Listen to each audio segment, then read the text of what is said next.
Thank you very much. It is my great honor and pleasure to introduce my mentor, colleague, and friend, Laurie Jane West, today for the Lifetime Achievement Award of the ISHLT 2024. I have no financial disclosures. I have selected this very Canadian picture to introduce her because it shows a lot about her personality. She likes to be the steering person and at the helm, but she is also not afraid to put the effort in that is needed to steer things in the right direction. As you can see, her secretary and her grad student chilling while she's paddling. She is not afraid to take a risk or to go into places where nobody has been before. And admittedly, the North Saskatchewan River here is not exactly white water, but she has taken bigger risks in her life, probably. Dr. West has been in a variety of roles for the ISHLT, many leadership roles, many committees, many consensus conferences. Some of the key steps in her career for ISHLT were the scientific chair at the Boston meeting in 2008. Then she was president 2011 to 2012. That actually included the last Prague meeting here in 2012. And there are voices that she's been seen practicing for a new role of Queen of the ISHLT, but that's just rumors at this time. Now, is it common for her to be president of the ISHLT? Let's look into the statistics. 18% of the presidents so far have been female. 8% have been representing pediatrics, or at least affiliated to pediatrics as infectious disease specialists. 7% have been Canadian, and only 1 has been a pediatric cardiologist. So she's beaten the odds here and done that very successfully. But she's not a one-trick or one-society pony. She's always used her excellent communication skills to build bridges with other societies. She's been the president of the Canadian Society of Transplantation and received the Lifetime Achievement Award there as well. She's been in the board of directors of the American Society of Transplantation. She's been a Canada Research Chair for Transplantation. She actually has found the Canadian National Transplant Research Program that was using government funding leveraged by industry and charitable support, and was the first time that all organs and adults and pediatrics were working together in a national collaboration with great results. And this is continued as the Canadian Donation and Transplant Research Program. She received the Woman Leader in Transplantation Award from the Transplantation Society. She's a fellow of the Royal Society of Canada, and royal is always good. And she's an officer of the Order of Canada, which is one of the highest awards that one can achieve in Canada. And if you have heard rumors that she's only in it for the after parties with dancing on the tables and expensive booze, that's just rumors. From a scientific perspective, her biggest fish was definitely to invent ABO-incompatible heart transplantation in infants, breaking with a long-lasting dogma, and in 1995 just crossing a barrier that was considered insurmountable previously, which now has become a mainstay with about 80% of the children less than 2 years of age being listed for ABO-incompatible transplant and about 40% of them receiving an ABO-incompatible transplant. And she'll probably tell us more about that. And there's also actually just this week a state-of-the-art review published in ISHLT if you're interested in reading more about that. She has many other topics that are dear to her heart. Immune modulating strategies. They have started using thymus-derived regulatory T cells to improve outcomes in young children. She's very interested in gender and minority equity, increase of donation rates, and improve of organ retrieval and preservation. Now, what can she do next after she's been rubbing elbows with all the legends and giants in the field and being married to one of those legends as well? Well, one option that came up is maybe she could go into US politics. However, she's probably still 15 years too young for that.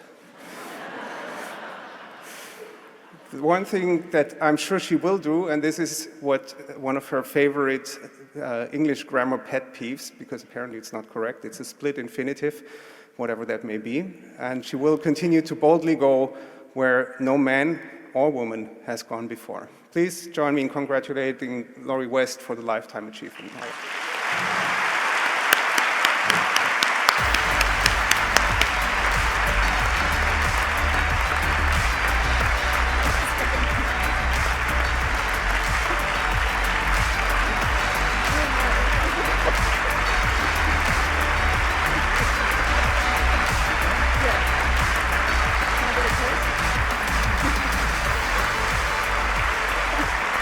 Wow.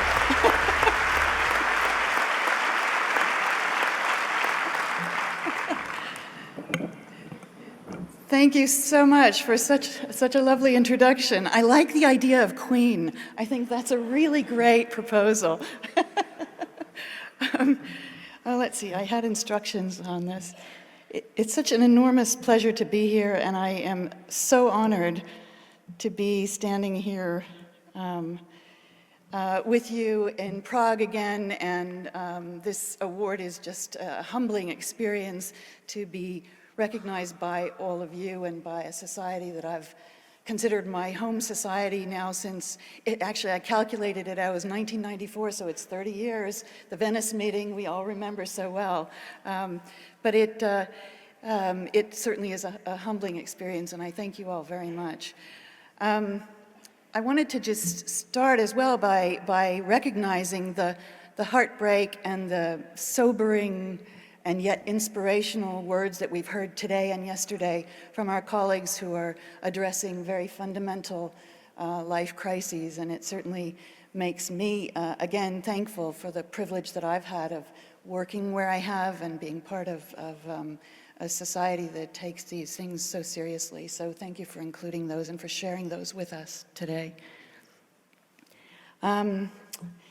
Wow, so I'm a clinician scientist, born and bred, I guess, and trained. And I thought, I mean, the first thing a Lifetime Achievement Award kind of tells you is that you're older. You're kind of getting up there in years. And it caused me to look back and think, well, what do I want to say to you today? And I thought that perhaps a personal perspective on the role of a clinician scientist and the importance of that to our field might be somewhere to start. So I have no financial relationships. So, you know, I find it always helpful to look back at the pioneers of our field. And of course, these are some of them who are listed here: Norm Shumway, Christian Bernard, Bruce Wrights, Terence English, and Christian Cabral. I would also direct you to the history archives that you can find on the ISHLT website, in which we did interviews with some of these wonderful people. You know, sadly, we weren't able to record with Norm Shumway in time, but we made a real effort to capture the spirit and the enthusiasm of these people who forged the original amazing clinical experience from our field. And of course, when it started in 1967, there was such excitement and such promise that only a few years later was met with the harsh realities and the setbacks of the early days of heart transplantation. But when the ISHLT was formed in 1981, and from then onward, we've had an amazing international community with creative and perseverance in the scientific method that would drive the clinical progress in this field. And that, I think, is one of the inspirational messages about this society, is that it allows us a forum to gather together and share the science that moves the field forward. From a personal perspective, I'd like to share with you today sort of three general thoughts. First, the nature of science and the interface, the role of the clinician scientist as a bridging role between the important research and the actual implementation of clinical change. Also, the essential importance and stimulation of collaborations and teams, such as this group here today. But also throughout the year. And then I'd like to end with something about the future, and I'd like to pose a specific challenge to the community about a relevant area of science. So when I look at the interface between science and medicine as a clinician scientist, there are some differences. When I'm in the lab, it's different than when I'm in the clinic. But again, there's a bridging role that's really important there. Scientists work with observations and controlled experiments, reproducible conditions, but ready nonetheless for unexpected or fortuitous outcomes which bring unanticipated opportunities sometimes. And what I say to my students who say, oh, I hope we get this result, I say, no, actually, you need to be dispassionate about it. Science is dispassionate. The data are the data. What you really hope for is that you set up the experiment correctly and that you get a result, whether it's a positive or negative result. But if the data don't fit, then you go back because your hypothesis may be wrong, or you set up something improperly in your experimental conditions. And medicine, to the contrary, clinical medicine also has an art and an experiential aspect to it that's very important. And as clinicians, we strive for reasonable assurances and assessing risk-benefit of every clinical decision, and sometimes seeking consensus, such as we've had here at the consensus conferences, for complex issues or risky therapies. But I love this quote from Louis Pasteur, and I'm sure you're all familiar with it. In the fields of observation, chance favors only the prepared mind. And I think that helps guide us to the fact that whether you're on the clinical side or the research side or somewhere in the middle, it's the training that you get that helps you understand what's to come next. And that's where the training is really so important. Of course, everyone needs mentors and sponsors, and they're crucial at every career stage. And I've like to just mention a few of mine and express my gratitude for how they guided me. My first clinical mentor at UCLA was a pediatric cardiologist named Dr. George Emanuelides, and his enthusiasm he's a small Greek man who used to drag us into the operating room all the time and say, you have to watch it, you have to see what the surgeons are doing, you have to be part of it. And of course, he's on that side, he's actually showing me how to read the Greek coffee cup, which I haven't used that much, to be honest. But his enthusiasm ignited me with a great interest in pediatric cardiology, and that guided me to my next steps, for sure. Back in the 1980s, the options for infants and children with complex congenital heart disease were pretty minimal. Heart transplants were really just starting in pediatrics. They weren't yet available for infants just yet.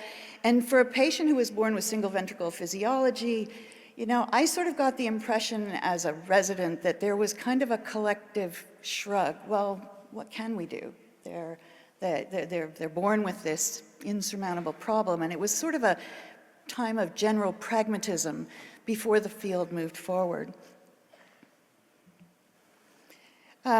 But of course, this man, Len Bailey, really almost single-handedly opened the doorway, building on the one or two cases that had been performed by Adrian Kantarovich and Magda Yakub and Eric Rose in the days before that. He, of course, carried out the baby Faye xenotransplant in 1984. And I was lucky enough to work during my training with Len Bailey at Loma Linda, and this is his early, not his earliest transplant, but as far as I know, this is the longest surviving infant heart transplant survivor, transplanted in 1985.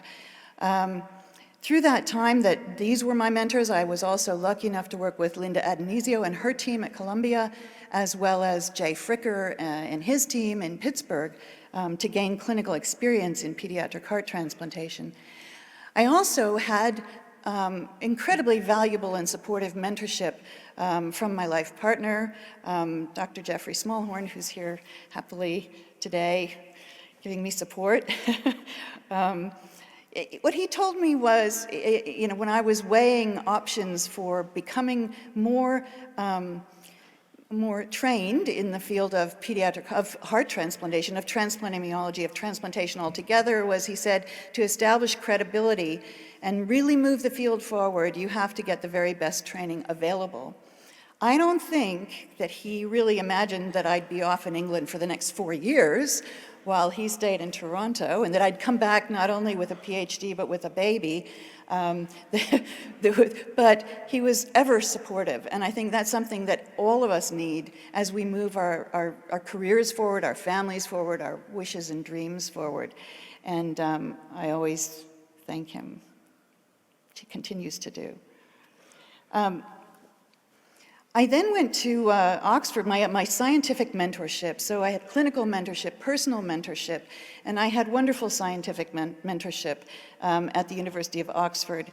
And with Professor Catherine Wood and Professor Peter Morris, who had just an amazing transplant perspective that involved both science and clinical work, working side by side, really at that forefront, allowed everyone who trained in that lab to kind of come away with a manner of integrating science and clinical work. And as a trained pediatric cardiologist at the time, I began to learn the tools of science through the lens of a clinician. This is one of the models that I used then and continue to use now. This is a mouse model of neonatal tolerance. You can see they're tiny, they weigh a gram. You have to do an intravenous injection. And this was very valuable for bringing heart transplantation to the field of tolerance, which hadn't been done previously. As you can see, we do heart transplants here, and this goes on to long-term survival. And it was building on the concept of neonatal tolerance that had been introduced by Peter Medawar decades before, and this work that had earned him the Nobel Prize in 1960, but was performed years earlier, that tolerance can actually be intentionally induced, and that there's something about the developing immune system that allows immunologic malleability. And so I learned these models and these ways of thinking about transplant immunology. And I found this quote by Louis Pasteur again, who said, I think very interestingly, there are no such things as applied science. There are only applications of science. And I think those are wise words that certainly helped me on this continuum of science and clinical work. And so when I finished my training in science, I was seeing it again through the potential eyes of clinical application of science. That is, can we bring this to human infants? Can we bring this understanding of immunology that evolved in mouse models to human infants? And I think, I was the only pediatrician in the Oxford lab, so I think I was perhaps the only one who was thinking about this as, can we do this in humans eventually?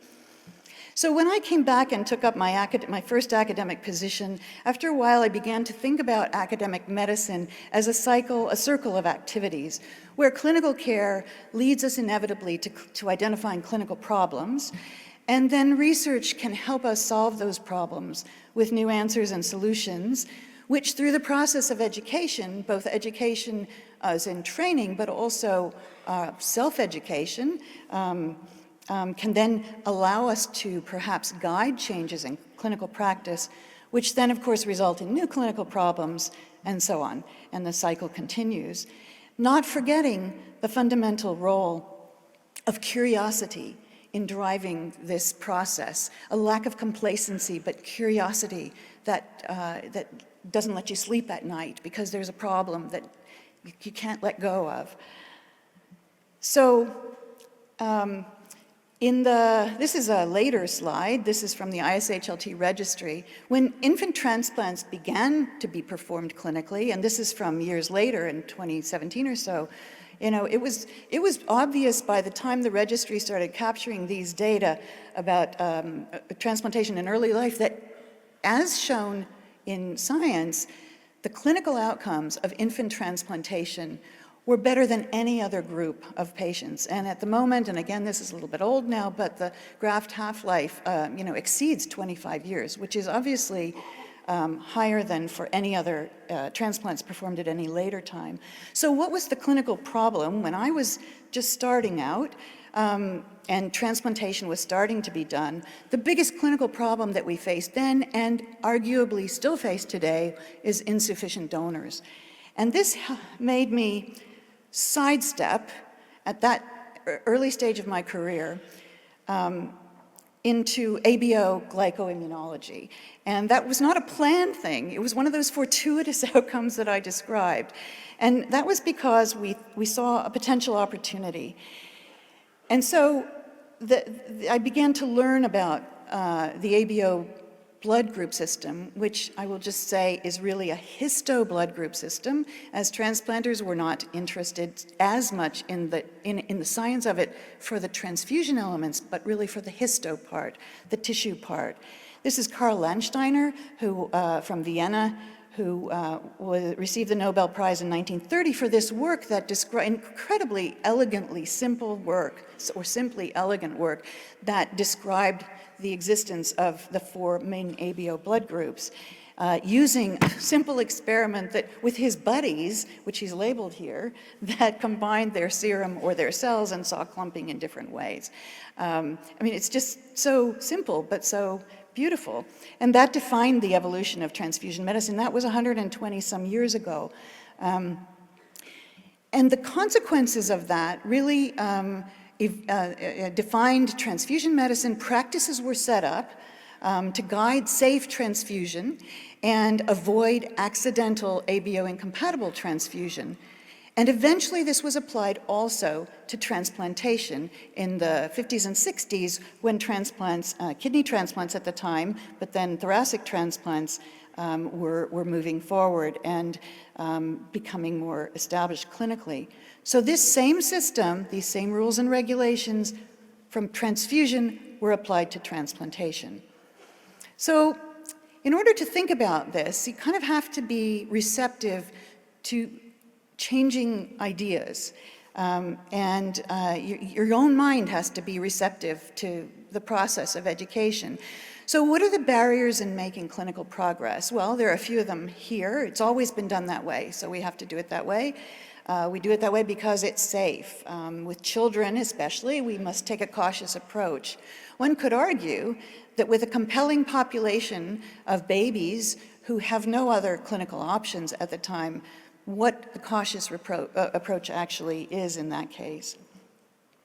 And really, I love this quote from the historian Daniel Boorstin: "The greatest obstacle to discovery isn't ignorance, it's the illusion of knowledge." And that's why we have to continually question ourselves as well as establish dogma.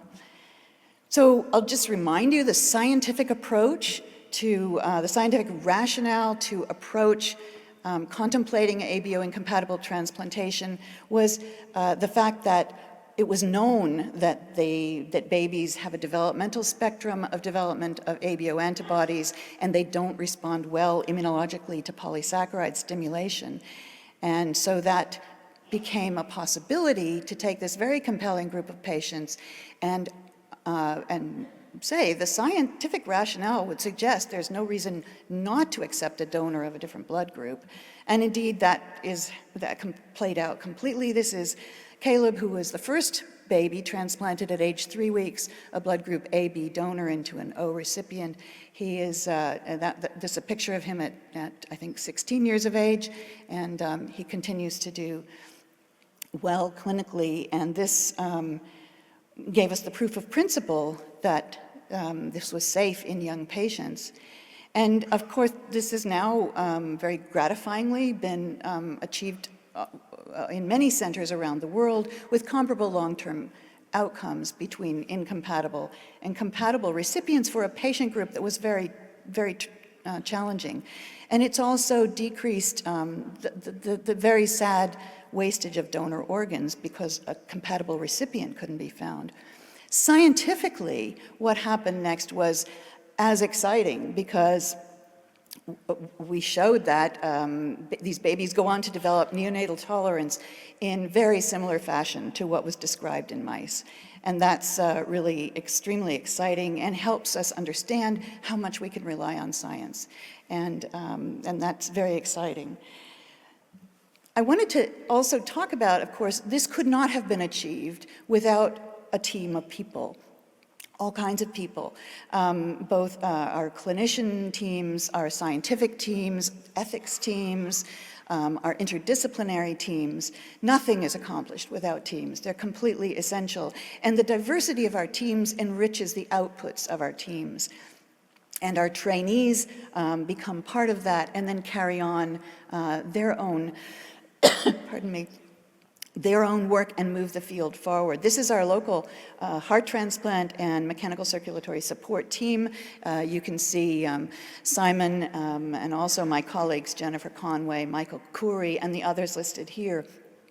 These people allow me to be a clinician scientist because they, to be a clinician scientist, you've got to have time to work on those things. And so the clinical piece must be carried forward. My research lab as well, we can't work in isolation. And so it requires this huge team support. At a national level, as Simon mentioned, we have a national team. My co-director, Marie-Josée Hébert, helps us collaborate across the country, across fields of research, across streams of research, amongst all the many different organs. And this has given us a trans-sector national approach to science, which very importantly, especially when we heard from Glenn, involves patients as partners in research, which is really important as we celebrate our 10th year. These individual efforts lead inevitably to collective accomplishments. And of course, our most personal and most important teams are our families who sustain our efforts, enrich our lives, and share our successes and failures, and enrich our lives beyond measure. And I'm happy to acknowledge the really fundamental role of my own family here. The ISHL team, as we heard from Jason yesterday, is just a fabulous place to be involved. And I encourage young career investigators to just step forward and be involved. It's been such a privilege and so exciting to be part of the global community across borders, across disciplines, to see things emerging such as, putting the international really in ISHLT with our Espanol and encouraging all sorts of creative ways of encouraging engagement from all kinds of different places and countries with different setups for transplantation. The inclusivity and equity and diversity initiative is a fabulous step forward, and I'm so pleased to see Hannah Valentine leading that effort, which is really just great. So the collegiality is unparalleled, and I'd also like to just say the staff are just, as year after year goes by, just better and better. And the thing that's really important is that a society like this helps create new paradigms and has come up with individual efforts together into these amazing new approaches. And things have been accomplished that could not have been imagined just a few years ago, like DCD, heart transplantation, xenotransplantation, bioengineering, and we've heard a few about that. And also, as I mentioned, the DEI initiatives, and please don't miss, this is just a plug, don't miss the session of Women in Transplantation on Friday evening. So I'd just like to close with a few thoughts on looking ahead and a specific challenge to you, to this community. So the clinical reality of ABO-incompatible infant heart transplantation grew and was guided by science in challenging dogma. Nearly 30 years later, we haven't really moved much beyond infancy, have we? Despite successful transplantation across ABO incompatibilities in other organs, especially kidney. But inequitable access to transplantation remains a major problem, especially for the HLA sensitized patient, for ABO-O and B candidates, and with new rules evolving from UNOS that expand the age and other boundaries for accepting ABO-incompatible donors, we are going to need to find ways to move the science into dealing with older patients as well. And that's not something we should shrug off or say, well, that's just too difficult, especially when we've taken on other challenges. And unused donor organs are a double loss. So all of us have an obligation to question assumptions and to question paradigms and dogmas. It's part of what we do as scientists and clinicians. And so I would challenge the community to entertain the possibility that there are safe, opportunities for ABO-incompatible transplantation beyond infancy. And I'm going to take 1 minute, because I have the stage here, to share a brief rant with you. So this is how I think a framework needs to be devised by an international group of experts in transplantation. Let's just look briefly at how HLA and ABO are different in organ transplantation. The current technology for HLA is highly sophisticated. It's rapidly evolving, and it's globally standardized. In contrast, for ABO issues, the hemagglutination assay, for example, is 120 years old. It's based on what Landsteiner described himself. It's adequate and probably very good for transfusion, but nobody is going to propose putting a blood group B unit of packed cells into a blood group A patient. Whereas we're faced with these needs to improve organ donation. And the other thing about the hemagglutination assay, it is not standardized. It's not standardized. What about clinical decision-making? In the HLA field, it's driven by an ever-expanding scientific understanding that changes so fast that I have to call, my HLA lab person in the evening to say, can you just help me translate this? Whereas ABO issues are based on assumptions only, assumptions that we make about what it means to be a blood group O or a blood group A person. It's not based on anything that's evolving very well, not for transplantation. The impact on organ allocation is perhaps the biggest. You may have a highly sensitized patient in your program, and you're going to consider the various things that you might do, but there's not a government agency that's going to tell you that you can or cannot proceed with that transplant. It's assumed that the expertise of your medical team will deal with the science, and that will guide your steps forward.